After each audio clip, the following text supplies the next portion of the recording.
Our next guest immigrated to New York from Guyana when he was just 7 years old. He remembers the years his parents had to wait for visas to come to the United States, the hard decisions they had to make, including leaving a sick child behind and the hours of studying they had to do to pass the naturalization test.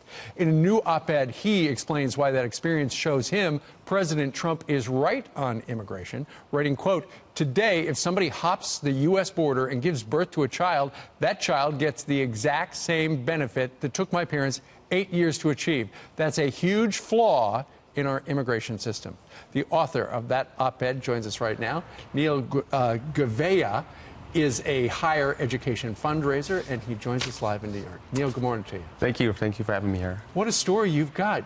When you were a child, your parents decided we are going to take a risk. We are going to go to the United States. You had nothing, but they did it anyway, didn't they? Yeah, absolutely. America's a land of opportunities, and this is a place where we could create our own destiny, so it was definitely worth it. And when they came here from Guyana, they decided, you know what, rather than just melt into the landscape and hide, we're going to do it the right way. Absolutely. You follow the rules. There was no skipping the line. There was a lot of patience. Right. And so we just had to really take our time and let things unfold. But why did they decide we're going to follow the rules? We're going to sign the guest book. We're going to wait it out.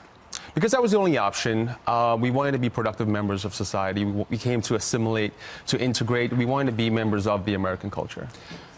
And in the beginning, it was tough. I think I read that your father died when you were 9 years old. He was a cleaner, and he sold fruit, and he lived a tough life, but it was all to get you kids ahead. Well, it was actually my my little sister that eventually passed away, who we had to leave behind. Okay. And yeah, she initially wasn't able to come to the United States because there's a strict physical you have to go through to come to the United States. So initially she didn't pass, she didn't make it. So we had to make that journey to bring her back the legal way, you know, right, taking the proper steps. And so once she was here in the United States, she eventually passed away. But you know, it's still a journey we had to take. Absolutely. Tell us why you feel, as an immigrant who did it the right way, that the president is right on immigration. Well, it's really important to enforce that this is a country of rule and laws, and we have to let people know that, you know, that these rules were set up so they could be followed.